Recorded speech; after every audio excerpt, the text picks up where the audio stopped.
हाय friends, मैं हूं Manav. Welcome to Movie Shoovie. करते हैं आपस में पलट से नमस्कार, सत श्री अकाल, सलाम और जय हिंद। अगर आप सोच रहे हो देखने की धुरंधर 2 द रिवेंज, तो मैं आपको बता दूं, सबसे पहली चीज आपको जो एप्रिसिएशन दिमाग के अंदर आएगा वो सिर्फ आएगा आदित्य धर की फिल्म मेकिंग के ऊपर।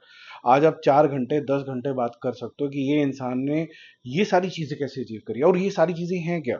Consistency of story very important, backward linking, front linking, character development, खतरनाक तरीके की कैरेक्टर डेवलपमेंट इतनी ज्यादा जबरदस्त कि आप कंप्लीटली इन्वॉल्व हो जाते हो। और ऐसा नहीं है कि आप इन्वॉल्व होने के बाद उनको प्रिडिक्टेबल जोन के अंदर डालते हो। He has made sure that during the interval and even till the end you will have surprises. So your existing characters are evolving and the new characters are just keep coming in. तो आपको surprises का तो आप समझ लो कि भंडार ही लगा हुआ है। और जो चैलेंजेस आने वाले हैं हमसा के लिए वो तो भैया ग्राउंड ब्रेकिंग ही है। और एंड में जो ग्राउंड ब्रेकिंग इसने एक्शन करके दिखाया, आपको मजा आ जाएगा। अब ये फिल्मी जोन के अंदर जाता है पार्ट टू। आपका पार्ट वन रियलिस्टिक तरीके के अप्रोच लिया था, इन अ सेंस के बीच बीच में ठीक है ब्रूटल हो सकता है, क्योंकि आपको दिखाया गया कि लियारी के अंदर गैंग है, वो अपनी बात मनवाने के लिए कुछ भी कर सकते हैं, और टेररिज्म है तो they can go brutal also. But यहाँ पर जो अप्रोच ली गई है वो ये ली गई है कि आपको heroism, over the top action, ये सारी चीजें भी देखने को मिलती हैं। तो आपको वो जो सिनेमा वाली जो फील होती है वो भी साथ में ही आती है। यहाँ पर हमसा की बैकग्राउंड स्टोरी के अंदर भी पूरा झोंका जाता है। जसकीरत की कहानी के अंदर क्यों वो बन गया है ये स्पाई, उसकी कहानी के ऊपर फोकस जाता है। फिर जब हमसा के ऊपर स्टोरी आती है, लियारी के ऊपर स्टोरी आती है, तो उसके पास तो बहुत लोग हैं हैंडल करने के लिए। चौधरी है, एसपी चौधरी है, फिर मेजर इकबाल है। और जो आपको सबसे ज्यादा मेरे ख्याल से ढंग से, जिसे कहते हैं ना कि फोकल पॉइंट बनने वाले हैं, वो जमाल का जो रोल है वो आपको सबसे ज्यादा फोकस के अंदर लेके आने वाला है। और वो क्यों लेके आने वाला है वो आप खुद देखना, आपको मजा आएगा। अब बड़े साहब का जो कैरेक्टर है, या फिर वो जो एंडिंग के अंदर ट्विस्ट है, या फिर सबसे एंड के अंदर जो आपको पोस्ट क्रेडिट सीन देखने को मिलने वाला है, वो मैं आपकी चॉइस के ऊपर छोड़ देता हूँ। वो आपको कितना शॉक क्रिएट करता है वर्सेस जो इतनी बड़ी पीआर हुई है कि क्या हो गया, मजा ही आ गया।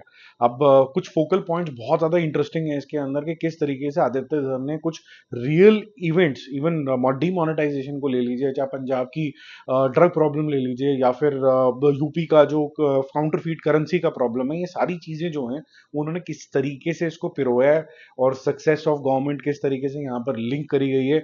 और आर माधवन का बड़ा सटल रोल है, इतना इंपैक्टफुल रोल नहीं है। जिस चीज से मैं ज्यादा इंप्रेस हुआ हूँ वो ये हुआ हूँ कि बहुत ही आपने सॉफ्ट तरीके का हीरो का पोर्ट्रेयल किया।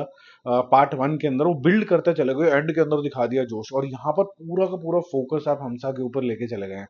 तो यहाँ पर उसका फोकस बहुत अच्छा है। यहाँ पर राकेश बेदी साहब का रोल बहुत ज्यादा खतरनाक है, खैर पहले भी था। और जिससे घिन आएगी सबसे ज्यादा वो है अर्जुन रामपाल, उसका भी काफी अच्छा रोल है। और जो मिडल ऑफ द मूवी के अंदर जो मेरे ख्याल से जो टर्न है वो एक इंटरेस्टिंग टर्न है। वो आपको मजा आता है, वो आपको ऐसा लगता है कि अब क्या होगा, you start feeling concern for Hamsa. और ये क्या होता है वो आप खुद देखना, ठीक है। बाकी जैसे मैंने बोला कि जो कैमियोज हैं या फिर पोस्ट क्रेडिट सीन है वो कितने इम्पैक्टफुल आपको लगते हैं, क्योंकि जो उनके अंदर किरदार लिए गए हैं वो मैं आपके ऊपर छोड़ता हूँ कि वो क्या है। लेकिन पोस्ट क्रेडिट सीन है तो which means you are right, ठीक है। तो बाकी जल्दी मिलते हैं और रिव्यूज और अपडेट के साथ। कुल मिला के कहानी बहुत इंटरेस्टिंग है। तसल्ली बख्श तरीके से बनाई गई है। ये ऐसा नहीं है कि पिक्चर बनाने बैठे हैं 2 ढाई घंटे में जितना आपका अटेंशन स्पैन है उतना बना देते हैं। कैरेक्टर डेवलपमेंट होगा, वहाँ की जो लयारी है उसके ऊपर पूरा फोकस होगा। तो मतलब आपकी वहाँ पर स्ट्रीट से लेके वहाँ पर जो जिस तरीके से होर्डिंग्स होती हैं, जिस तरीके से वहाँ पर उर्दू का इस्तेमाल होता है, सारी चीज़ें आपको डिटेलिंग के अंदर जो है पूरा घुसाया जाता है, ठीक है। तो वो अच्छी चीज़ है। इंडिया का भी कुछ ना कुछ पोर्ट्रेल, जैसे मैंने बोला कि पंजाब और यहाँ पर यूपी का पूरा पोर्ट्रेल यहाँ पर दिखता है, तो थोड़ा मिक्स बैग है। और कहानी भी आगे पीछे चलती है, सेटिस्फाइंग लगती है। हैविंग सेड दैट, ब्रूटल भी है, कुछ अपशब्द भी हैं, और लंबी लग सकती है ये। और स्पेसिफिकली सेकेंड हाफ जो है वो लंबा लग सकता है आपको, ठीक है। बाकी जल्दी मिलते हैं और रिव्यूज और अपडेट के साथ। My Movie Shoovie score for this one will again be 4 stars out of 5।